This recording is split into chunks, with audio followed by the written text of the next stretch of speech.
வீசுது. உங்கள் சத்யாவில் குளு குளு ஏசி ஆஃபர். வருணு, உங்க வீட்டுல சிலிண்டர்லாம் இருக்கா? இப்போதைக்கு இருக்கு, ஆனா இன்னும் எத்தனை நாள் இருக்கும்னு தெரியல. ஓஹோ, அப்படி ஒருவேளை கிடைக்கலன்னு வையே, நேரம் நீ நயினார் நாகேந்திரனுக்கு ஃபோன் பண்ணிரு. எடுக்க மாட்டாரே. எடுக்க மாட்டாரு. ஆனா அவர் என்ன சொல்றாருன்னா, நானே ஒரு கேஸ் டீலர் தான், கட்டுப்பாடுலாம் இல்ல, சும்மா சொல்லாதீங்க, ஒருவேளை உங்களுக்கு கேஸ் கிடைக்கலன்னா நான் ஏற்பாடு பண்றேன், நானே உங்க வீட்டுக்கு வந்து போடுறேன் அப்படிங்கிறாப்புல. ஓ அப்படியா? அவர் கேஸ் டீலரா? கேஷ் டீலர்னு தான் கேள்விப்பட்டிருக்கோம். ஏகப்பட்ட பிசினஸ்னா அது ஒண்ணு போல இருக்கு. ஆமா, அந்த பிசினஸ்ல வர கேஷ் தான் நான் சொன்னேன், வேற எதுவும் நீங்க நீ அந்த 4.5 கோடி பை அதெல்லாம் சொல்லல. 4 கோடி தான். அது என்ன வட்டியோட 4.5 கோடி ஆயிருக்கும்ல? சரி, ஓகே. அவர் கேஸ் டீலர் அப்படின்னு சொல்லி அவர் சொல்றாரு தட்டுப்பாடு இல்லைன்னு. இன்னொரு பக்கம் வர்த்தகத்துறை அமைச்சர் பியூஷ் கோயல் அவர் என்ன சொல்றாருன்னா, இந்தியாவில் எரிபொருளுக்கெல்லாம் தட்டுப்பாடே இல்லைங்க, அதெல்லாம் கிடையவே கிடையாது அப்படின்னு சொல்லி அவர் பேசுறாரு. தமிழ்நாடு பாஜகல உள்ள பல பேரும் என்ன சொல்றாங்கன்னா, இந்த ஹோட்டல் உரிமையாளர்கள்லாம் பொய் சொல்றாங்க, கேஸுக்கெல்லாம் தட்டுப்பாடே கிடையாது அப்படின்னு அவங்கெல்லாம் வீடியோஸ்லாம் போட்டுக்கிட்டு இருக்காங்க, நம்ம பார்க்க முடியுது. ஆனா என்ன நிலைமை அப்படின்னா, நிறைய ஹோட்டல்ஸ் இப்ப நம்ம ஏரியாலே பார்த்தோம்னா ஒரு 2-3 ஹோட்டல் இன்னைக்கு மூடி இருந்தது. என்னன்னு கேட்கும் போது அவங்க எல்லாம் சொல்ற விஷயம், எங்களுக்கு கேஸ் இல்லை, நேத்தோட முடிஞ்சு போச்சு, இன்னைக்கு நாங்க மூடிட்டோம், எங்களால விறகு வாங்கி விறகடுப்புல சமைக்கிறதுக்கான இடமோ இல்ல கரண்ட் அடுப்புல சமைக்கிறதுக்கான வசதியோ இல்ல அப்படின்னு சின்ன சின்ன ஹோட்டல்ஸ் எல்லாம் மூடி வச்சிருக்காங்க. அதை நம்ம நேரடியா பார்க்க முடியுது. ஆமா, சில இடங்கள் என்ன சொல்றாங்கன்னா, சிலிண்டர் கிடைக்குது அப்படின்னாலும் அது விலை வந்து தாறுமாறா சொல்றாங்க. 3000 5000ன்றாங்க. அவ்வளவு கொடுத்தலாம் எங்களால ஹோட்டல் ரன் பண்ண முடியாது, அதனாலே எங்களால கேஸ் சிலிண்டர் வாங்க முடியலன்னு ஒரு பக்கம் விட்டுற சட்டம் வந்துகிட்டு இருக்கு. ஆமா, எஸ்மா சட்டம் கொண்டு வந்தாங்க, பதுக்க கூடாது, கள்ளச்சந்தையில விற்க கூடாதுன்னு. பட் விற்க ஆரம்பிச்சிருக்கிறாங்க இப்பவே. இன்னொரு பக்கம் என்னன்னா, இது கமர்ஷியல் சிலிண்டருக்கான நிலைமைன்னா, வீட்டு உபயோக சிலிண்டரும் புக் பண்ண முடியாம நிறைய பேர் தவிக்கிறாங்க. இதுக்கு அந்த நாளை வந்து இன்க்ரீஸ் பண்ணியிருந்தாங்க, பட் போன் பண்ணா போக மாட்டேங்குது, அவங்க கிட்ட போன்ல புக் பண்ண முடியல, ஓடிபி வர மாட்டேங்குதுன்னு சொல்லிட்டு இருந்தாங்க. ஆமா, இது மாதிரி பிரச்சனைகள்லாம் இருக்கு. 25 நாளைக்கு மேல ஆயிடுச்சு நாங்க புக் பண்ணி, இருந்தா கூட எங்களால புக் பண்ண முடியல, ஏற்கனவே புக் பண்ணது இப்போதைக்கு வராதுன்னு சொல்றாங்கன்னு சொல்லிட்டு நிறைய பேர் வந்து அந்த சிலிண்டர் விநியோகம் பண்ற ஏஜென்சிக்கு முன்னாடி நின்று போராடுற காட்சிகளை பார்க்க முடியுது. குறிப்பா வந்து சிவகங்கை மாவட்டத்துல அந்த மெயின் ரோட்லேயே வந்து அவங்க கேஸ் சிலிண்டர்லாம் காலி சிலிண்டர்லாம் போட்டுட்டு சாலை மறியல் போராட்டமே நடத்தியிருக்காங்க. போலீஸ் வந்து ஓரமா வந்து போராடுங்க, நீங்க போராடலாம், ஓரமா வந்து போராடுங்கன்னு சொல்லி அவங்கள கூட்டிட்டு வர காட்சிகள்லாம் நம்ம பார்த்தோம். இப்படி ஒரு நிலைமை போய்கிட்டு இருக்கு. சரி, இதுதான் இவங்கெல்லாம் இப்ப மக்கள்லாம் என்ன பொய் சொல்றாங்களாங்கிற கேள்விதான் நம்ம பாஜகவினரை நோக்கி கேட்க வேண்டியதா. ஆமா, இங்க மட்டும் கிடையாது, பெங்களூர்லயும் அங்க பிஜிஸ் எல்லாம் நிறைய இருக்கு இல்லையா, அங்க எங்களால சமைக்க முடியல அப்படின்னா அந்த பிஜியினுடைய உரிமையாளர்கள் கூட்டமைப்பு அவங்க ஒரு பேட்டி கொடுத்திருக்காங்க. இது மட்டும் இல்ல, புனேல ஒரு இடத்துல வந்து இந்த கேஸ் மூலமாக உயிரிழந்தவர்களுடைய அந்த சடலங்களை எரிப்பாங்க இல்லையா, இடுகாடுகள், அங்க வந்து அதை நிறுத்தி வச்சிருக்கிறதாகவும் தகவல் வந்துகிட்டு இருக்கு. இப்படி இந்தியா முழுக்கவும் தான் இந்த செய்தி வந்துகிட்டே இருக்கு. ஆனா நயினார் நாகேந்திரன் சிலிண்டர் கிடைக்குதுன்றாரு. ஆமா, அவர் கிடைக்குதுன்றாரு. பியூஷ் கோயல் தட்டுப்பாடு இல்லைன்றாரு. இதுல நீங்க சொன்ன மாதிரி அந்த எரியூற்ற விஷயங்கள் பல இதுக்கும் வந்து சிலிண்டர் தேவைப்படுது. இன்னொரு துறை என்னன்னா, அந்த ஆடை வடிவமைப்பு துறை, ரெடிமேட் ஆடைகள் தயாரிக்கிறது திருப்பூர் கோவையில எல்லாம் பண்ணிட்டு இருக்காங்க. அந்த டையிங்க்கு வந்து எல்பிஜி தான் யூஸ் பண்றாங்க. டையிங் பண்ணி அதுக்கப்புறம் அதை காய வைக்கிறதுக்கு எல்பிஜி யூஸ் ஆகுது. அங்கேயுமே இப்போ நாங்கள் வந்து ப்ரொடக்ஷனை ஸ்டாப் பண்ணுற நிலைமைக்கு வந்துட்டோம் அப்படின்னு வந்து சொல்லிட்டு இருக்காங்க. ஸோ இவ்வளவு பிரச்சனை இருக்கு. இவங்கெல்லாம் போய் சொல்றாங்க அப்படின்னா, ஐஆர்சிடிசி ரயில்வேஸ் வந்து மத்திய அரசு கட்டுப்பாடுல தான் இருக்கு. அங்க சாப்பாடு தயாரிக்கிறாங்கல்ல, அவங்களுக்கு எல்லாம் என்ன சொல்லியிருக்காங்கன்னா, ஒண்ணு மைக்ரோவேவ் ஓவன் வந்து பயன்படுத்துங்க, இல்லைன்னா மின்சார அடுப்புக்கு வந்து மாறுங்க அப்படின்னு சொல்லி அங்கேயும் உத்தரவு போயிருக்கு. இதை தாண்டி மத்திய அரசுமே ஒரு 3 பேர் கொண்ட குழு வந்து அமைச்சிருக்கதாகவும் சொல்றாங்க. அதுக்கு வந்து இந்த தட்டுப்பாடுலாம் இல்லாம நம்ம என்ன பண்ணலாங்கிற முடிவு எடுக்கிறதுக்கு அந்த குழுவுக்கு அதிகாரம் கொடுத்திருக்கதா சொல்லியிருக்காங்க. இப்போ இவ்வளவு விஷயம் இருக்கும்போது வெளியே இல்லாத மாதிரி காட்டிக்கிறாங்க பாஜக. தட்டுப்பாடு இல்லைன்னா அப்புறம் எதுக்கு அந்த கூட்டத்தை போட்டு பேசணும்? இன்னொரு பக்கம் சிஎன்ஜி அந்த ஸ்டேஷன்ஸ் எல்லாம் இருக்குல்ல, அங்க போனீங்கன்னா ஆட்டோக்களுடைய கூட்டம் நிறைஞ்சு வெளியுது.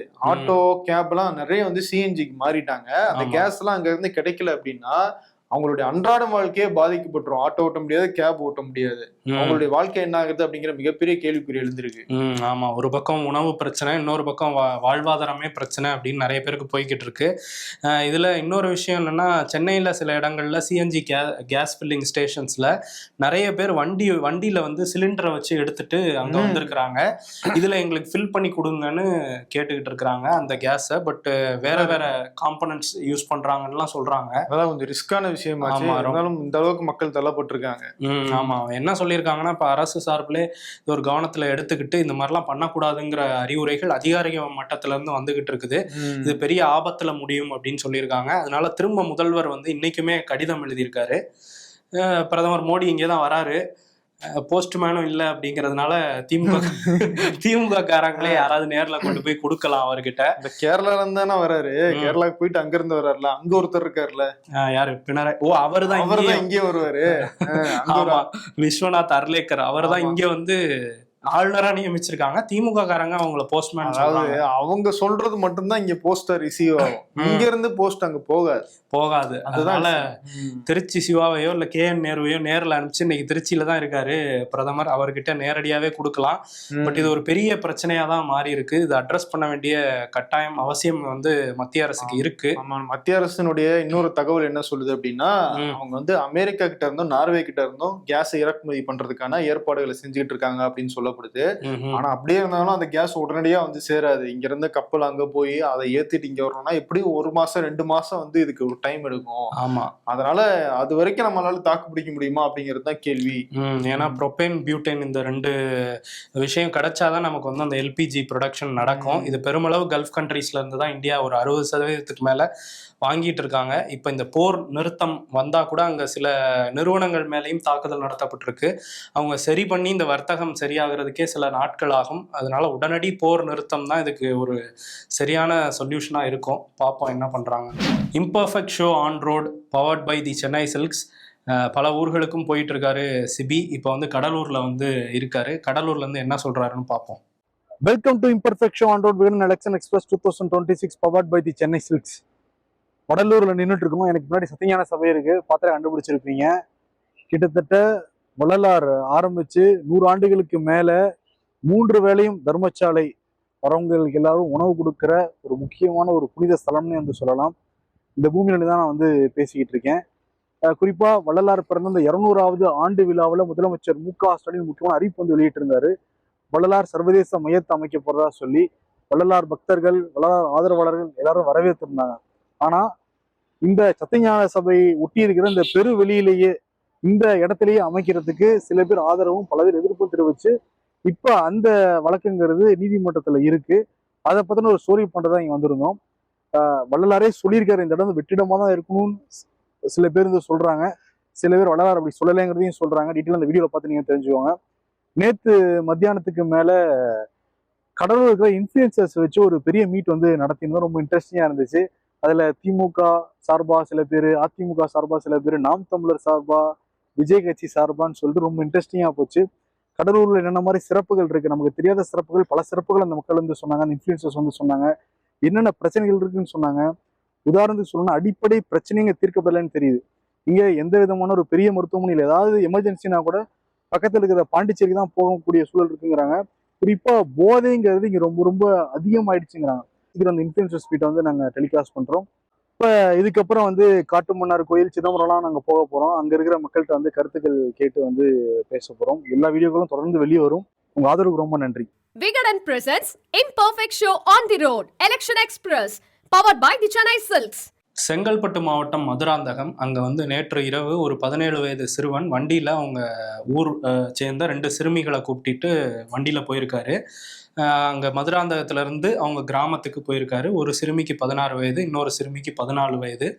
போயிட்டு இருக்கிற வழியில ஒரு இருட்டான பகுதியில ஓரமா உட்காந்து தண்ணி அடிச்சுக்கிட்டு இருந்திருக்கு ஒரு கும்பல். அந்த கும்பல் வந்து இவங்க வரதை பார்த்துட்டு இவங்களை பின்னாடி வண்டியிலே துரத்தி இருக்கு. இவர் வேகமா இயக்கியிருக்காரு வண்டியை. ஒரு இடத்துல போய் விழுந்துடுறாங்க. விழுந்ததுக்கு அப்புறம் அந்த சிறுவனும் 16 வயது சிறுமியையும் அங்கிருந்து அடிச்சு விரட்டிட்டு அந்த 14 வயது சிறுமியை தூக்கிட்டு போய் ஏரிக்கரை பக்கமா வச்சு அந்த கும்பல் வந்து கூட்டு பாலியல் வன்கொடுமை செஞ்சிருக்கு. இந்த சம்பவம் வந்து ஒரு பெரிய அதிர்ச்சியை ஏற்படுத்தியிருக்கு. இது சமீப காலமாக இங்கே பாலியல் வன்கொடுமைகள், கூட்டு பாலியல் வன்கொடுமைகள்லாம் அதிகமாக இருக்குது. அதனால் இதை சூமோட்டோவாக நீங்கள் எடுக்கணும்னு உயர்நீதிமன்றத்தில் சூரிய பிரகாஷ்னு ஒரு வழக்கறிஞர் போய் கேட்டதுக்கு நீங்கள் பொதுநல வழக்காக தாக்கல் பண்ணுங்கள், நான் விசாரணைக்கு எடுத்துருக்கேன்னு தலைமை நீதிபதி சொல்லியிருக்காரு. பட் இந்த பிரச்சனைகள்லாம் எதனால வருதுன்னு பார்த்தோம்னா இந்த குடி, அதுவும் வந்து ஒரு இடம் ஓரமாக இருட்டாக இருந்துச்சுன்னா அங்கே உட்காந்து குடிக்க ஆரம்பிச்சிடுறாங்க. ரோந்து பணியில் காவல்துறை போய் இந்த மாதிரி ஆட்களை அரெஸ்ட் பண்ணாலே பாதி குற்றம் வந்து குறைஞ்சிரும். ஒரு இடத்துல உட்காந்து குடிக்கிறாங்க அப்படின்னாலும் வழக்கமா அந்த இடத்த அவங்க அதுக்காக பயன்படுத்திக்கிட்டு இருக்காங்க அப்படிங்கறது தான் அர்த்தம். இது வந்து காவல்துறைக்கு தெரிஞ்சிருக்கணும். அவங்க அடிக்கடி ரவுந்து போயிருந்தாங்கன்னா அவங்க அதை வந்து தடுத்திருக்க முடியும். ஆமா, அவ்வளவு மெத்தனமா தான் செயல்பட்டு இருக்காங்க. இப்ப அந்த சிறுமி வந்து பெரும் காயத்தோட அவங்க வந்து அரசு மருத்துவமனையில சிகிச்சை எடுத்துக்கிட்டு இருக்கிறாங்க. சீக்கிரம் அந்த சிறுமி வந்து மீண்டு வரணும். இன்னொரு பக்கம் வந்து அந்த பட்டியலின சமூகத்துக்கு எதிரான தாக்குதலும் அதிகரிச்சிருக்குன்னு குரல் கொடுத்திருக்காரு பா ரஞ்சித். ஆமா, மானாமதுரையில ஆகாஷ் அப்படிங்கிற ஒரு இளைஞர் போலீஸால வந்து அடிச்சு கொல்லப்பட்டிருக்காரு. இது வந்து கடந்த 4 ஆண்டுகள்ல 24 பேர் இந்த லாக்அப் மரங்கள் மூலமாக அடித்து கொல்லப்பட்டிருக்காங்க. குறிப்பா பட்டியல் சமூகத்தை சேர்ந்த மக்கள் மேல இந்த மாதிரியான ஒடுக்குமுறைகள் நடக்கும்போது அதை இந்த அரசாங்கம் சரியா கண்டுகொள்றது இல்லை அப்படின்னு அவர் ஒரு குற்றச்சாட்டை வச்சிருக்காரு. வாக்கு வங்கி இருக்குன்னு தெரிஞ்சு கூட அமைதியா இருக்காங்கன்னு அவர் வந்து சொல்றாரு. போன தடவை அந்த மடப்புறம் அஜித்குமார் கொலையில சாரிமா அப்படின்னு சொன்னாரு முதல்வர். இந்த முறை சாரி கூட சொல்லல. இனிமே நடக்காதுன்னு அப்பவே வாக்குறுதிலாம் கொடுத்தாரு. பட் திரும்பவும் ஒரு காவல் மரணம் தான் நடந்திருக்குது. யாரும் அங்க அவங்க குடும்பத்தை போய் பார்க்க கூட ஆள் இல்லாம தான் இருக்கிறாங்க. இன்னொரு பக்கம் கோவையில கவுண்டம்பாளையம் மாநகராட்சி நடுநிலை பள்ளி, அங்க மதிய சத்துணவு திட்டத்துல சாம்பார்ல பள்ளி விழுந்ததுனால ஒரு 44 குழந்தைகள் வந்து அதை சாப்பிட்டுட்டு அடுத்தடுத்து மயங்கி விழுந்திருக்காங்க. அப்புறம் அவங்கள வந்து அங்க உள்ள அரசு மருத்துவமனையில கொண்டு போய் சேர்த்து இப்ப சிகிச்சை கொடுத்துட்டு இருக்காங்க. இதுலயும் வந்து இந்த பள்ளி விழுகிற சம்பவம் அங்கொன்னும் இங்கொன்னுமா நடந்துகிட்டு இருக்கு. ஒரு முக்கியமான ஒரு இந்தியாவுக்கே முன்னோடியான ஒரு திட்டம் தான் இந்த சத்துணவு திட்டம். அதுல ரொம்ப கவனம் தேவை அப்படிங்கறதான் நம்ம சொல்லிக்கிட்டே இருக்கோம். இதுல அமைச்சர் போய் பார்க்கல, பள்ளி கல்வித்துறை அமைச்சர் போய் பார்க்கல, வேற யாரும் போய் அந்த பிள்ளைகளை பார்க்கல. தேர்தல் நேரத்துல இதை மூடி மறைக்க பாக்குறாங்கன்னா அவங்க பெற்றோர்கள் வந்து அங்க சொல்லிட்டு இருக்கிறாங்க. அவங்க பள்ளியை முற்றுகையிட்டு இருக்காங்க. இதுல யாரோ கோவை திமுக பிரமுகர் வைஷ்ணவின்னு யாரோ வந்து போய் பார்த்துருக்காங்க போல. பார்த்தது மட்டும் இல்லாம பசங்களாம் ரொம்ப ஜாலியா இருக்காங்க, ஊசி தான் கொஞ்சம் பயம், மற்றபடி ஜாலியா இருக்காங்கன்னு சொன்னது சோசியல் மீடியால மிகப்பெரிய எதிர்ப்பை வந்து அவங்களுக்கு எதிராக பண்ணிட்டு இருக்காங்க. எலெக்ஷன் ஓட்டு அதெல்லாம் மைண்ட்ல வச்சுக்கிட்டு குழந்தைங்க அவ்வளவு தூரம் ரொம்ப ஹாஸ்பிட்டல்ல போய் அட்மிட் ஆயிருக்காங்கன்றத ஜாலியா இருக்காங்கன்னு சொல்ற மனநிலை எப்படி எடுத்துக்கிறதுன்னு தெரியல. ஆமா, அதே மாதிரி காரைக்குடியில ஏதோ பெட்ரோல் பாம்லாம் வீசியிருக்காங்களாம். ஆமா, கார்த்திக் சிதம்பரனுடைய ஆபீஸ் வந்து இன்னைக்கு அதிகாலை நள்ளிரவு அந்த நேரத்துல வந்து பெட்ரோல் குண்டு வீசியிருக்காங்க. காவல்துறை விசாரிச்சுட்டு இருக்காங்களா யாரு வீசினது அப்படின்ட்டு. திமுக கூட்டணியில விசிகா கொஞ்சம் அதிருப்தியில இருக்கிறாங்க. தேமுதிகலாம் இவ்வளவு சீட்டு கொடுக்குறாங்களே அப்படின்னு சொல்லி எல்லாம் நேற்று பேசியிருந்தோம். இன்னைக்கு சிபிஎம் கட்சியோட மாநில செயலாளர் பே சண்முகம் அவரும் கொஞ்சம் அதிருப்தியில தான் பேசியிருக்காரு. என்னன்னா பேச்சுவார்த்தை நடந்திருக்கு. போன தடவை 6 சீட்டு கொடுத்து 2 சீட்ல தான் ஜெயிச்சாங்க அப்படிங்கிறதுனால இந்த வாட்டி 4 தான் கொடுக்கலாங்கிற பிளான்ல இருக்கிறாங்களாம் திமுக. அவர் பேச்சுவார்த்தையெல்லாம் முடிச்சுட்டு வெளியே வந்தவர், எங்களுக்கு அவங்க சொன்ன தொகுதி எண்ணிக்கை உடன்பாடு இல்லை, ஏத்துக்கிற வகையில இல்லை, அதனால திரும்பியும் பேசுவோம் அப்படிங்கிற மாதிரி சொல்லியிருக்காரு. தொடர்ந்து இழுபறி நீடிச்சுக்கிட்டே இருக்கு. காங்கிரஸ் வந்துட்டாலும் அதுக்கப்புறம் கட்சிகள்லாம் இன்னும் வந்து ஒரு முழு முடிவுக்கு வரமாட்டாங்க. ஆமா, அதே மாதிரி ஆளுநர் RN ரவி ஆமா ஒரு வழியா வந்து குட் பை அப்படின்னு சொல்லிட்டு தமிழ்நாட்டுல இருந்து கிளம்பிட்டாரு. விமான நிலையத்துல தமிழக காவல்துறை அவருக்கு வந்து மரியாதை செலுத்தி வழி அனுப்பி வச்சிருக்காங்க. தமிழ்நாட்டு மக்களை விட்டு போறது எனக்கு ரொம்ப ஃபீலிங்ஸா இருக்குன்னு பதிவெல்லாம் போட்டுட்டு கிளம்பி போயிருக்காரு. நாளைக்கு மம்தா பானர்ஜி அங்க மேற்கு வங்கத்துல இருக்கிறாங்க. அங்க போய் அங்க ஆளுநரா பதவியேற்றுக்க போறாரு நாளைக்கு. ஆமா, பதவியேற்று தொந்தரவு பண்ண போறாரு. அவரு பண்ண போறாரா இல்ல மம்தா பானர்ஜி பண்ண போறாங்களா? அதுதான் கடைசியில இருக்க ட்விஸ்ட். தாவேகா ஒரு 10 நாளைக்கு முன்னாடி பார்க்கும்போது காங்கிரஸ் வருவாங்களான்னு பேசிட்டு இருந்தாங்க. ஆமா, இப்ப பிஜேபியோட கூட்டணி அப்படிங்கிற மாதிரிலாம் ஒரு பேச்சு ஓடிட்டு இருக்கு. ஓஹோ, அப்படியா? சிபிஐ சம்மன் எல்லாம் வேற அனுப்பிச்சிருக்கிறதுனால எப்படியும் மடக்கிடுவாங்க அப்படின்லாம் பேசிட்டு இருந்தாங்க. பட் நேத்து 50 தொகுதிகளுக்கான வேட்பாளரை டிக் அடிச்சிருக்காரு அப்படிங்கறதுனால என்டிஏவோட போவாரா போமாட்டாராங்கிறதுல அவங்களுக்கே கன்ஃபியூஷன்ஸ் இருக்கு, தொண்டர்களுக்கே. இதுல இன்னொரு பக்கம் என்னன்னா, அவர் வந்து நேத்து 50 பேரை பார்த்துட்டு ஓகே நீங்க தான் வேட்பாளர், உங்களெல்லாம் நான் எம்எல்ஏவா பார்க்கணும் அப்படின்னு ஃபிக்ஸ் பண்ணியே அனுப்பிச்சிருக்கிறாராம். பெரம்பூர்ல இருந்து வந்த நிர்வாகிகள்கிட்ட வந்து பேசியிருக்காராம். பேசிட்டு நான் உங்க தொகுதிக்கு வரலாம்லப்பா அப்படின்னு கேட்டாராம். கண்டிப்பா வாங்கண்ணா, நீங்க என்ன கண்டிப்பா ஜெயிச்சிடலாம், வந்தா ஜெயிக்கலாம், நீங்க வரலன்னா என்ன பண்றது, வெளியே வரலன்னு என்ன பண்றது. அவங்க சொல்லியிருப்பாங்க நீங்க வராட்டி நாங்க ஜெயிக்க வைப்போம் அப்படின்னு. ஆனா என்னன்னா அவர் வந்து நான் தொகுதிக்கு வரேன்னு சொல்லியிருக்காராம். என்னைக்காவது ஒரு நாள் போவாருன்னு நினைக்கிறேன். போட்டிட்டாலே என்னைக்கே ஒரு நாள் தான் போவாரு. ஆமா, பெரம்பூர்ல வந்து போயிட்டு, அதனால பெரம்பூர் தொகுதி ஒரு முக்கியமான தொகுதியா மாறிட்டதுனால திமுகலையும் வந்து மேயர் பிரியாவை வந்து அங்க இறக்கலாமா, ஏன்னா அவங்க சென்னை முழுக்க தெரிந்த முகமா இருக்காங்க. சோ விஜய்க்கு எதிராக ஒரு பெண் வேட்பாளர் நிறுத்தலாம், அது மேயர் பிரியாவை நிறுத்தலாமாங்கிற பேச்செல்லாம் ஓடிட்டு இருக்கான். ஸோ பார்ப்போம் பெரம்பூர் தொகுதியில என்ன நடக்குது. இல்ல என்டிஏ பக்கம் விஜய் போறாரா, இல்ல போகாம தனியாவே நிக்க போறாரா? அது எப்படி இப்ப கொள்கை எதிரோட எப்படி இப்ப போவாரு? என்ன கொள்கை எதிரி அதெல்லாம் தின்னு கொட்டை போட்ட கட்சிகளே போயிட்டு இருக்காங்க. கொள்கை வேறு கூட்டணி வேறுன்றவரோ. ஆமா, அது வேற. அதுதான் அவங்களுக்கு எல்லாம் டெம்ப்ளேட் இருக்குல்ல, நிரந்தர. அதெல்லாம் கலைஞரே சொல்லி கொடுத்திருக்காரு. அந்த டெம்ப்ளேட்டை கூட இவர இதுக்கு மட்டும் திமுகல இருந்து ரெஃபரன்ஸ் எடுப்பாரு. ஆனா எனக்கு புரியவே இல்ல, கொள்கை தானே அரசியல், கொள்கையே இல்லாம எப்படி அரசியல் பண்ண முடியும்? கொள்கையோட அரசியல் பண்ணா இன்னைக்கு யாராவது ஜெயிக்க முடியுமா? அப்படிதான் இவங்க எல்லாம் பண்றதெல்லாம் நமக்கு இருக்குது. இன்னொரு பக்கம் திமுகன்னு பேசும்போது டக்குன்னு அன்புமணி ராமதாஸும் எல்லாத்துக்கும் திமுக தான் காரணம்னு பேசிக்கிட்டு இருக்காரு. ஆமா, அவர் எது நடந்தாலும் திமுக தான் காரணம்ன்றாரு. குறிப்பா வந்து மருத்துவர் ஐயாவை அவர் சுத்தி இருக்கிற சில திமுகவினுடைய கைக்கூலிகள் தான் இப்படி மாத்திட்டாங்க, நல்லதான் இருந்தாரு, இப்படி எங்களுக்குள்ள சண்டையை மூட்டி விட்டதே திமுக கைக்கூலிகள்ன்றாரு அப்படின்றாரு. பட் பாமக எம்எல்ஏ அருள் வந்து ராமதாஸ் ஆதரிக்கிறாரு. அவர் அடிக்கடி போய் எடப்பாடியை தான் சந்திச்சுட்டு வர்றாரு. ஓஹோ, என்னமோ இவர் சொல்றாரு. சரி, இந்த சந்திப்புகளை பத்தி பேசும்போது நேத்து ஒரு பயங்கரமான சந்திப்பு வந்து தைலாபுரத்தில் நடந்திருக்கு. ஆமா, இது யாருமே எதிர்பார்க்காத ஒரு ட்விஸ்டா அமைஞ்சிச்சு அரசியல் வரலாற்றுல. இந்த தேர்தலில் முக்கியமா கவனிக்கப்பட வேண்டியது. கண்டிப்பா. ஏன்னா வந்து சசிகலா வந்து நேரடியா தைலாபுரத்துக்கு போய் ராமதாஸோட ஒரு சந்திப்பை நடத்தியிருக்காங்க. அதுல அவர் பெரியய்யா வந்து சின்னம்மா கிட்ட சின்னையா இப்படிலாம் பண்ணிட்டு போயிட்டாரு அப்படின்னு ராமதாஸ் பத்தி புலம்பனதா சொல்றாங்க. தாண்டி திமுக அதிமுக வேணாம், நம்ம தனியா ஒரு அணி ஃபார்ம் பண்ணலாம்லாம் பேசிக்கிட்டாங்களாம். ஏற்கனவே இந்த ஆலோசனை கூட்டம்லாம் தைலாபுரத்தில் நடத்தினாரு யாரு, ராமதாஸ். அப்பவே வந்து அவங்கெல்லாம் வந்து அவங்க நிர்வாகிகள் ஆதரவாளர்கள்லாம் என்ன சொல்லியிருக்காங்க, நமக்கு எல்லாரும் கதவை சாத்திட்டாங்க, விஜய் பக்கம் போயிடலாம் அப்படின்னு சொன்னாங்களாம்.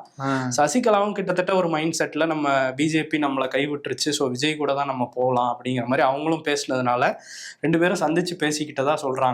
இல்ல ஆட்சியிலையும் பங்கு கிடைக்கும்ல, ஜெயிச்சாதானே. அதனால அது வேற கணக்கு. அதெல்லாம் உங்களுக்கு டார்கெட்டே இல்ல. சசிகலாக்கு 2% அடிக்கணும், அவ்வளவுதானா. அதிமுக காரங்க சில பேரை மண்ணக்கவு வைக்கணும், இது 2 தான் அவங்களோட குறிக்கோளா இருக்கு. கட்சி பேர் அறிவிக்கல, அதுக்கெல்லாம் டைம் இல்ல யோசிக்கிறதுக்கு அப்படிங்கறதுனால அவங்க தம்பி ஏற்கனவே ஒரு கட்சி ஆரம்பிச்சு வச்சிருக்காரு, அண்ணா திராவிடர் கழகம்னு. அந்த பேனர்ல நின்றுலாமா அப்படிங்கிற பேச்செல்லாம் போயிருக்காங்க. கட்சி பேரை யோசிக்கிறதுக்கு எவ்வளவு நேரம்? இவர் பெங்களூரு புகழேந்தி ஈஸியா யோசிச்சாப்ல, பூ அதிமுக அப்படின்னு வச்சாப்ல, சா அதிமுக அப்படின்னு வச்சிட வேண்டியது. சரித்திர அதிமுக, சசிகலா அதிமுக வச்சு சரித்திர அதிமுக எல்லாம் வச்சுக்கலாம். பட் இந்த சந்திப்புல என்ன பண்ணிருக்காங்க, வெளியில செய்தியாளர்கள் வந்து நம்மளை பிடிச்சிருவாங்கன்னு சொல்லிட்டு அவங்க 2 கார்ல வந்ததுல ஒரு காரை பின் கேட் வழியா வேகமா அனுப்பிச்சிட்டு சசிகலா அங்கதான் போறாங்கன்னு பத்திரிகையாளர்கள் அது பின்னாடி போகும்போது முன் கேட் வழியாவே எஸ்கேப் ஆகி போயிருக்காங்க சசிகலா. அவ்வளவு பெரிய விஷயம் ஒண்ணும் கிடையாது, நீ லெப்ட்ல இண்டிகேட்டர் போட்டு ரைட்ல போயிருக்காங்க, அவ்வளவுதான். பிரதமர் மோடி தமிழ்நாட்டுக்கு வந்திருக்காரு. நம்ம ஷூட் பண்றதுக்கு வரைக்கும் இன்னும் அவர் பேச ஆரம்பிக்கல. பேசினா அவர் என்ன பேசினார் அப்படிங்கிற சொல்லலாம். அதுக்கு முன்னாடி கேரளாவுக்கு போயிருந்தாரு. கேரளம், ஏன்னா கேரளம் அப்படிங்கிற பேரை நாங்க தான் மாத்தணும், அதுல எங்களுக்கு பெரிய மகிழ்ச்சி இருக்கு அப்படின்னு. அதையும் எலெக்ஷன் ஒட்டி மாத்திருக்காருன்னு தெரியல. அதே மாதிரி மேற்கு வங்கமும் பேர்லாம் மாத்தணும் அப்படிலாம் கேட்டாங்க. பட் அதெல்லாம் அவர் காதுக்கு விழுகல. அங்கேயும் எலெக்ஷன் தான். பட் அங்க அது ஏதோ கால்குலேஷன் பண்ணி சொல்லியிருப்பாங்க போல வேணான்னு. இன்னொரு பக்கம் என்னன்னா, அவர் அங்க கேரளால போய் அந்த யூடிஎஃப் கவர்மெண்ட், எல்டிஎஃப் கவர்மெண்ட், இதுக்கு முன்னாடி இருந்தவங்க எல்லாம் சரியில்லை, நாங்க வந்து அந்த என்டிஏ வந்தாதான் விடிவு காலம் கேரளாக்கு அப்படின்னு சொல்லியிருக்காரு. கேரளா ஸ்டோரி பத்தி பேசல, அங்க பேச மாட்டாரு அதை பத்தி. அதை வேற மாநிலங்கள்ல பேசிதான் இது பண்ணுவாரு. அப்படியே அங்க இருந்து கிளம்பி இங்க வந்தவர் ஒரு 5600 கோடி மதிப்பிலான திட்டங்களை, நலத்திட்டங்களை இங்க தொடங்கி வச்சிருக்காரு. என்ன வரும்போது ஃபுல்லா 4000 கோடி 5000 கோடி இதெல்லாம் எங்க இருக்கு, எங்க நம்ம பாக்குறோம்? அதெல்லாம் எழுத்து பேப்பர்ல இருக்குல்ல, பேப்பர்ல இருக்கு. அந்த பஞ்சப்பூர், திருச்சி பஞ்சப்பூர்ல அதுக்கு ஒரு மேடை, அதுக்கப்புறம் கூட்டணி கட்சிகளோட பொதுக்கூட்டம் போட ஒரு மேடை, 2 in 1 முடிச்சுட்டு போயிடும். அதுலயே ஒரு 100 கோடி போயிருமா? இதுல அந்த மேடைக்கா? அது இதுல வராது. பொதுக்கூட்ட மேடை வந்து கட்சி நிதியில போட்டுருவாங்க. போட்டுட்டு அங்க வந்து பேசுவாரு. நாளைக்கு கூட நம்ம அதை பார்த்துட்டு சொல்லலாம் அங்க மற்றவங்க எல்லாம் என்ன பேசுறாங்க அப்படிங்கிறத. இந்த நேரத்துல வந்து சர்வதேச விமான நிலையமா மதுரை விமான நிலையத்தை தரம் உயர்த்துறதுக்கான ஒப்புதலை மத்திய அமைச்சரவை கொடுத்துருக்காங்க. அதுக்கு சூவே என்ன சொல்றாருன்னா, இது எங்களுக்கு கிடைத்த வெற்றி, நீண்ட காலமா நாங்க குரல் கொடுத்துக்கிட்டு இருந்தோம் அப்படின்னு அவர் சொல்றாரு. இன்னொரு பக்கம் பாஜக காரங்க எல் முருகன் ஆகட்டும், நயினார் ஆகட்டும், பிரதமருக்கு நன்றி இதை பண்றதுக்காக, மீனாட்சி அம்மன் கோயில் இருக்கு, பல பக்தர்கள் வராங்க, இது வந்து ரொம்ப வசதியா இருக்கும் அப்படின்னு நன்றி எல்லாம் சொல்லியிருக்காங்க. அப்படியே எய்ம்ஸுக்கு நன்றி சொல்லுவாங்களா? எய்ம்ஸ் வந்து அதுதான் எப்பயோ சொல்லிட்டாங்களா, செங்கல் வைக்கும் போதே சொன்னதுதான். செங்கலுக்கே நன்றினா இப்ப இதுக்கெல்லாம் வந்து கோயில் தான் கட்டுவாங்க போல. ஆமா, இங்க கிளம்பி வர்றதுக்கு முன்னாடி நேத்தே வேற சொல்லிட்டாரு, என்டிஏ கூட்டணி வலுவாயிடுச்சு, இத பார்த்து பயந்து போய் நிக்கிறாங்க திமுக எல்லாம் பேசியிருந்தாரு. பிரதமர் மோடி எதை பத்தி பேசணுமோ அதை பத்தி பேச மாட்டாரு, ஆனா பிரச்சாரத்தில் மேடைகள்ல மட்டும் நிறைய பேசிக்கிட்டு இருக்காரு. அதுதான் வந்து அருந்ததி ராய், புக்கர் பரிசு வென்ற புகழ்பெற்ற எழுத்தாளர், அவங்க வந்து கேள்வி கேட்டிருக்காங்க. என்னன்னா, காலங்காலமா இஸ்ரேலும் அமெரிக்காவும் சேர்ந்து பெண்கள் மேல குழந்தைகள் மேல திட்டமிட்டு தாக்குதல் நடத்துறாங்க, அது வந்து தாக்குதல் நடத்திட்டு அவங்க விக்டிம் மாதிரி காட்டிக்கிறது காலங்காலமா பண்ணிட்டு இருக்காங்க, அதையே தான் இப்பயும் பண்றாங்க. அப்படிங்கிற பட்சத்துல அவங்கள வந்து எதிர்த்து ஏன் வந்து யாருமே பேசல இங்க இந்தியால இருந்து, கவர்மெண்ட்ல இருந்து அப்படின்னு கேட்டிருக்காங்க. ஐ ஸ்டாண்ட் வித் ஈரான்லாம் அவங்க சொல்லியிருக்காங்க. அதே மாதிரி ஈரானுக்கு துணை நிற்கிறத தாண்டி அவங்க மோடி கவர்மெண்ட்டை நோக்கி அவங்க என்ன கேட்குறாங்கன்னா, முதுகெலும்பு இல்லாத ஒரு துணிவு இல்லாத ஒரு அரசா இந்த அரசு இருக்கு, ஏன் கண்டனத்தை பதிவு பண்ணல, அவங்க பண்ற தப்பெல்லாம் பார்த்துக்கிட்டுன்னு அவங்களும் கேள்வி கேட்டிருக்காங்க. இல்ல, அவங்க யாரையுமே கண்டிக்கலாம், அது வேற. ஆனா ஒரு பக்கம் ஈரான் பண்றது தப்புன்ற மாதிரி அந்த கல்ஃப் கண்ட்ரிஸ் கிட்ட பேசும்போது எல்லாம் சொல்லிட்டு இஸ்ரேல் அமெரிக்கா பண்றதை எதுவுமே கண்டிக்காம இருக்காரு. இன்னொரு பக்கம் அமெரிக்கால இருந்தோம் திரும்ப திரும்ப சொல்றாங்க, இந்தியன்ஸ் ஆர் குட் ஆக்டர்ஸ், நாங்க வந்து ரஷ்யன் எண்ணெய் வாங்காதங்கன்னு சொன்னா வாங்கல, வாங்குங்கன்னு சொன்னோம் வாங்குறாங்க அப்படின்னு திரும்பவும் அவர் ஏளனப்படுத்துற மாதிரியே பேசிட்டே இருக்காங்க. ஆமா, PM Modi is a good ஆக்டர்ங்கிறது தான் மீனிங் அது. ஆமா, ஓகே, அவரு நல்லா நடிப்பாரு, அதாவது நம்ம சொல்றத கேட்டுட்டு நடிப்பாரு, ஒரு டைரக்டர்ஸ் ஆக்டர்ங்கிற மாதிரி. ட்ரம்ப் டைரக்டராகவும் இவர் ஆக்டராகவும் மக்களின் குரலை பிரதிபலிப்பவர் அப்படின்னு அப்படி எடுத்துக்கலாமா? அப்படி நம்ம அப்படித்தானே எடுத்துக்கிட்டு ஆகணும், வேற வழி இருக்காங்க, வழி இல்ல. சரி, ஆனா வந்து இதுல இன்னொரு விஷயம் என்னன்னா, அந்த போர் இன்னமும் தீவிரம் அடைஞ்சுக்கிட்டு தான் இருக்குது. இன்னைக்கு கூட துபாய் ஏர்போர்ட் பக்கத்துல சில ட்ரோன்ஸை வந்து தடுத்து தாக்கும் போது அது வந்து அங்க விழுந்ததுல ஒரு இந்தியன் நேஷனல் கூட காயப்பட்டிருக்கதா சொல்றாங்க, 4 பேர் காயமடைஞ்சிருக்காங்க. ஸோ துபாய் ஏர்போர்ட்டுங்கிறது முக்கியமான இடம். ஸோ அங்கெல்லாம் வந்து இந்த மாதிரி பிரச்சனைகள் தொடர்ந்து தான் இருந்துகிட்டு இருக்குது. இந்த பிரச்சனையெல்லாம் சீக்கிரம் சரியாகணும்னு தான் நம்மளும் நினைச்சுக்கிறோம். அதே மாதிரி ஓம் பிர்லாவுக்கு எதிராக அந்த இதெல்லாம் கொண்டு வந்தாங்க, பதவி நீக்கணும்னு. தொடர்ந்து வந்து எதிர்கட்சிகளை அவர் பேசவே விட மாட்டாரு, ஆளுங்கட்சிக்கு சாதகமாக செயல்பட்டு இருக்காரு. அவர் வந்து அந்த பதவியில வந்து இம்பீச் பண்ணணும், நீக்கணும் அப்படின்னு சொல்லி எதிர்கட்சிகள் ஒரு தீர்மானம் கொண்டு வந்தாங்க. ஒருவேளை அவர் எதிர்கட்சிக்கு கொஞ்சம் ஏதாவது வாய்ப்பு கொடுத்தா அவங்களே நீக்கிடுவாங்க, பிஜேபியை நீக்கிடுவாங்க, அதனாலதான் அவர் அப்படி பண்றாரு. அதான் தொடர்ந்து 10 வருஷம் நான் நிக்கிறேன்னா சும்மாவா அப்படின்னு கேட்டு. இப்ப என்னன்னா, அந்த இம்பீச்மெண்ட் மோஷன்ல எதிர்கட்சிகள் எல்லாரும் வந்து கருத்துக்களை சொல்லிட்டு இருக்காங்க, ஏன் அவரை நீக்கணும் அப்படின்னு சொல்லி. இன்னும் 2 நாட்கள் நடக்கும்னு நினைக்கிறேன். நடந்து முடிஞ்சு என்ன முடிவு அப்படிங்கிறது தெரிய வரும், சொல்லுவாங்க. அதுக்கப்புறம் அந்த வாக்கெடுப்பு எடுத்து திரும்ப ஓம் பிர்லா வருவாரு. இதுக்கிடையில இன்னைக்கு கொஞ்சம் அவை ஒத்தியெல்லாம் வச்சாங்க. காரணம் என்னன்னா, அந்த கேஸ் சிலிண்டர் தட்டுப்பாடு எவ்வளவோ எதிர்கட்சிகள் சொல்லியுமே இவங்க சரியா பிளான் பண்ணலை அப்படின்னு சொல்லி போராட்டமும் நாடாளுமன்ற வளாகத்திலே எதிர்கட்சிகள் நடத்தினாங்க.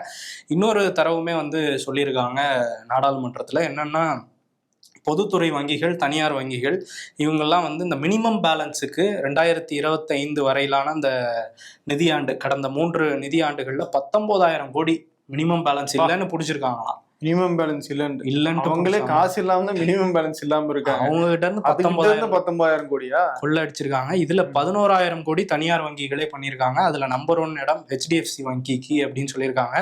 கிட்டத்தட்ட 3,500 கோடி ரூபாய் HDFC வங்கி மட்டுமே இந்த மினிமம் பேலன்ஸ் வச்சு பணம் பிடித்தம் செஞ்சிருக்காங்க. 2013ஆம் ஆண்டு பஞ்சாப்ல உள்ள அந்த சண்டிகர் பகுதியில் ஒரு பல்கலைக்கழகத்தில் படிச்சிருக்காரு ஹரீஷ் ராணா அப்படிங்கிற இளைஞர். அவர் 4வது மாடியிலேருந்து அந்த விடுதியிலேருந்து கீழே விழுந்ததில் இப்போ வரையுமே கிட்டத்தட்ட 13 ஆண்டுகளாக அவர் வந்து கோமாலே இருக்கார். இந்த வெஜிடேட்டிவ் ஸ்டேட்னு சொல்கிற அந்த 100% கோமாலே இருந்திருக்காரு. அவருக்கு என்னென்னமோ ட்ரீட்மெண்ட்ஸ்லாம் கொடுத்துருக்காங்க. அவங்க பேரண்ட்ஸும் ரொம்ப கேர் எடுத்து பார்த்துக்கிட்டு இருந்திருக்காங்க. ஆனால் 13 ஆண்டுகள் எந்த முன்னேற்றமும் இல்லை. இனிமேயும் வந்து அவர் நினைவு திரும்புறதுக்கு வாய்ப்பு இல்லைன்னு மருத்துவர்கள் சொல்லியிருக்காங்க. அவங்க பெற்றோர்களும் வயதாயிருச்சு அப்படிங்கிறதுனால ஒரு மனு போட்டிருக்காங்க உச்சநீதிமன்றத்தில், அவரை வந்து கருணை கொலை பண்ணணும் அப்படின்னு சொல்லிட்டு. இது வந்து விஸ்வநாத் பர்திவாலா இந்த 2 நீதிபதிகள் அமர்வில் வந்தது. முதல் முறையாக வந்து அவர் வந்து கருணை கொலை பண்ணலாம் அப்படிங்கிற ஒரு தீர்ப்பை வந்து கொடுத்துருக்காங்க. இது என்னன்னா, அவங்க ரொம்ப ஒரு ஹார்டாக தான் இதை ஃபீல் பண்ணி கொடுத்துருக்காங்க. பர்திவாலா தான் கண் கலங்கிட்டாரு அப்படின்னு கோர்ட் ரூம்ல இருந்தவங்கலாம் சொல்றாங்க. இது வேற வழியே இல்லை அப்படிங்கும்போது அந்த பெற்றோரை நம்ம பாராட்டணும் கண்டிப்பா, இத்தனை ஆண்டுகள் பார்த்துக்கிட்டதுக்கு. இதுக்கு மேல வந்து எந்த வாய்ப்பும் இல்லைன்னு மெடிக்கல் சர்டிஃபிகேட்டும் மருத்துவர்கள் கொடுத்துருக்கிறதுனால நாங்கள் இதை வந்து சொல்கிறோம் அப்படின்னு சொல்லியிருக்காங்க. ஸோ எய்ம்ஸில் வச்சு அந்த எந்த பிரச்சனையும் இல்லாமல் உயிர் நீக்க நடவடிக்கைகளை எடுங்க அப்படின்னும் உத்தரவிட்டிருக்காங்க. இன்னைக்கு தமிழ்நாடு புதுச்சேரியில 10ஆம் வகுப்பு பொதுத் தேர்வுகள் தொடங்கி இருக்கு. ஆமா, அரசியல்வாதிகள் தேர்தலுக்கு தயாராகிட்டு இருக்கும் போது இதுக்கும் வாழ்த்தெல்லாம் சொல்லியிருக்காங்க. நல்லா தைரியமா போய் எழுதிட்டு வாங்க அப்படின்ட்டு. நம்ம ஆடியன்ஸ் 10வது வகுப்பு இருக்க மாட்டாங்க, அவங்க வீட்டுல இருப்பாங்கல்ல, அவங்களுக்கு நம்ம வாழ்த்துக்களை சொல்லிடுவோம். கான்பிடென்ட்டா வந்து எழுதுங்க. வாழ்க்கையில எல்லா முடிவையும் தப்பா எடுத்து உருப்படாம போகணும். பந்தயத்துக்கு நாங்க வரலாமா? Me using gas in high flame. Mom, இதோட வேல்யூ தெரியுமாடா உனக்கு?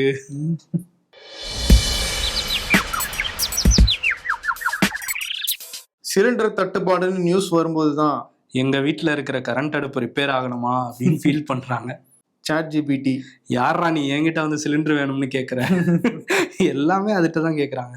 அரசியல்ல இதெல்லாம் சாதாரணமாப்பா. விருது கொடுத்துருவோமா?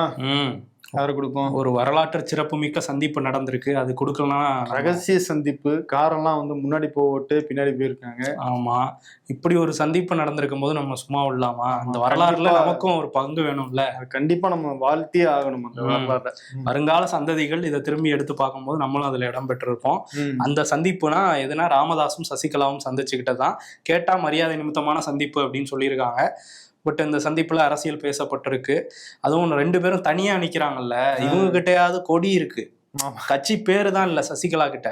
அவங்க போய் ராமதாஸை பார்த்திருப்பாங்க, நம்ம கிட்டயாவது கொடி இருக்கு, அவர்கிட்ட கட்சி இல்ல, சின்னம் இல்ல, கொடி இல்ல, பரவாயில்ல நம்ம அப்படின்னு நினைச்சிருப்பாங்க சசிகலா. அதனால இந்த சந்திப்பு வந்து ஒரு முக்கியமான சந்திப்புங்கிறதுனால அவங்க 2 பேரும் போராடுறாங்க, எப்படியாவது ஒரு இடத்த பிடிச்சிடணும் தேர்தல் காலத்துலன்னு. ஸோ போராடுவோங்கிற விருதை அவங்க 2 பேருக்கும் கொடுத்துடலாம். ஓகே, நன்றி. நன்றி. உங்கள் சத்யாவில் குளு குளு ஏசி ஆஃபர்.